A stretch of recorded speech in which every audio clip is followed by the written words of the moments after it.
Don't just stand there, you ape. Give me a hand up. Nope, I'm actually okay. Thank you very much. When your world went to shit! Life is a mystery. I don't know anything about saving worlds, but you do. Trust me, kid, I'm no hero. You were an X-Man. You were the X-Man. This Wolverine let down his entire world. Well, my entire world needs you. Shake on it. Ah! Nicked it. Just got the tip with your little steak knife.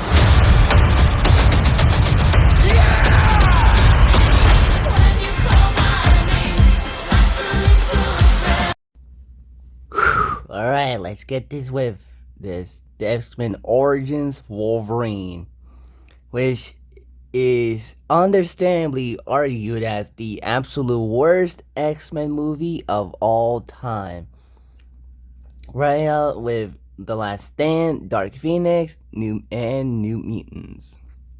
And honestly, it's very easy to see why. And I'm not talking about one specific thing which I will save for the end, but also I had a lot of issues with the movie. And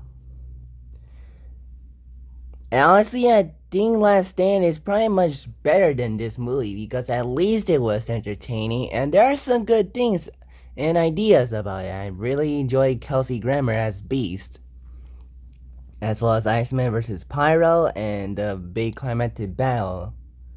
But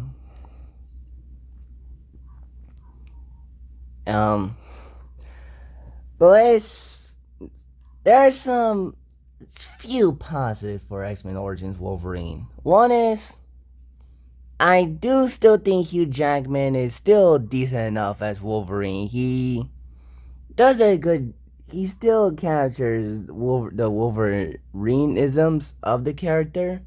And I think he did a good job for what he was able to do. And some of the action, honestly, are not so bad. They're actually pretty fun. Though they're notably sometimes CG, but they're sometimes really cool. Like Wade Wilson doing the sword spin thing, or the motorcycle helicopter chase scene between Wolverine and Tadashi Hamada, Agent Zero, honestly. The climactic battle was pretty cool. Even with the one specific thing that was really messed up, and we'll get to that at the end, like I said. And the Wolverine versus Sabretooth fights were actually pretty cool, honestly. Or 3 fights, honestly. They're pretty decent. And I did think the score in the movie was pretty impressive. I did think it matches the tone of the movie and the scenes that the music plays in it. Yeah, I guess that's about it. Yeah, this is really one of the worst, if not the worst, X-Men movie ever made. One, it has been bothering me. I don't know how many people feel about this, but how Wolverine got his poorly CG'd claws, but even by 2009 standards, is not like what was represented in X2, where it looked like a horror, dark greenish, horrifying flashback with Wolverine getting freaked out and screaming, horrified at his claws and bloody body going, Aah!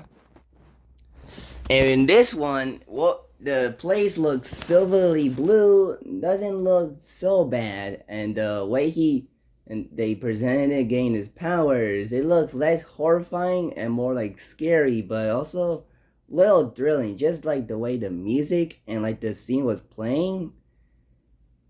It really feels a little not so much like how it was presented in X2, or even a flash brief moment in X-Men where Jean Grey feels Wolverine. And also he also doesn't go, "Ah, what What's happening to me? He goes berserk for a while and just escapes and goes to a farm for a while.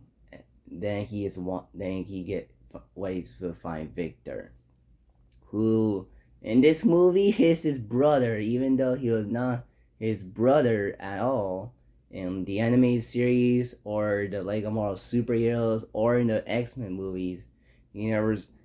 No point Tyler Mane said brother in 2000 X-Men. So that was weird. And also it feels weird that he looks similar to Wolverine, though I think with the beards on his chin and the shorter hair, black hair. Lee Schreiber does kind of gives his all, but I don't think he captured the feel of like what Sabretooth is. Kind of like Taylor Mane, honestly. And also, I do think Kayla, who is like the love interest in this movie, feels weird because I feel like they should have give a scene about how they first met, because when she's introduced, she's already with Wolverine, but then dies by Sabretooth. Then it's revealed all along that she was a spy for Stryker just so her sister can be with her.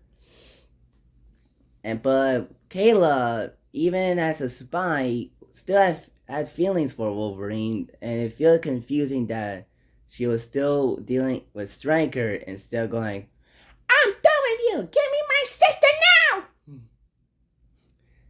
And it really feels a little weird stuff going on in this movie. Honestly, I thought will.i.am as John Rafe. On one hand, when you Google John Rafe, he's kind of like a decent casting, but he didn't get to do much with him at all. So he was kind of a supporting, like a side character to Wolverine for a while of it, until Sabretooth kills him, of course. Don Cyclops was okay. Honestly, he was okay. I thought CG Patrick Stewart was better than Last Dance and was better than Wolverine's claws in this movie, honestly. It honestly does. And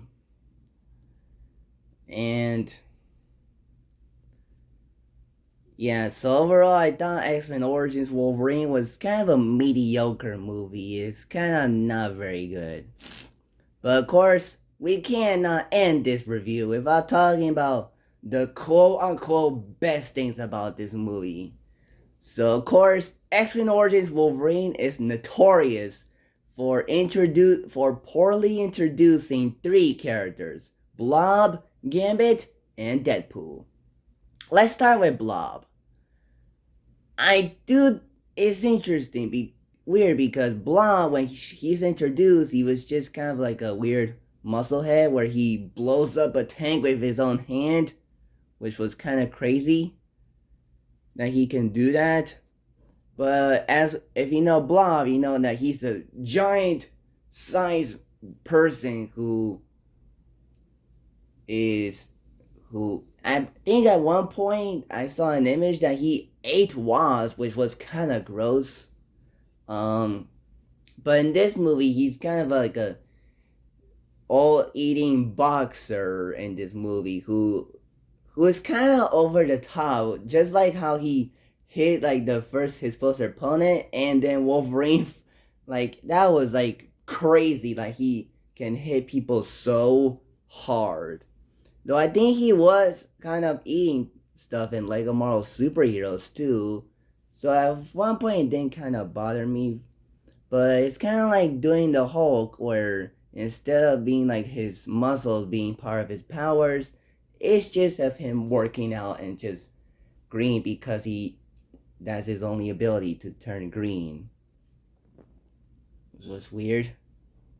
But his inclusion in the movie ends with Wolverine asking him if he knows about Victor and Striker's plans, and he is the one who who pretty much is why Wolverine goes to Gambit, who well, and I thought and of course Blob would later return in X-Men Apocalypse for a brief cameo, and that was it. But let's talk about Gambit, because this was a character that they wanted to include since the first X-Men, but for several reasons it never worked out. So X-Men Origins Wolverine will finally bring the Konjin superhero that has some good charm and gets silly and goofy and has a thing for Rogue. Except that is not who he is in this movie. He's kind of like a serious character who is like a side character, just like a sort of a side character next to Kayla. And out of nowhere, we start to find Wolverine when he's introduced, and out of nowhere save Wolverine's life before being attacked by part of the bridge. Even though his last scene before that was him just flying off to somewhere. I don't know how he noticed that. It kind of makes no sense. But as a whole, Gambit was kind of boring. He's not funny. He's not like weird. He doesn't have like the accent that he has in the anime series, nor like a Marvel superheroes. He's just kind of standard, taken way too serious.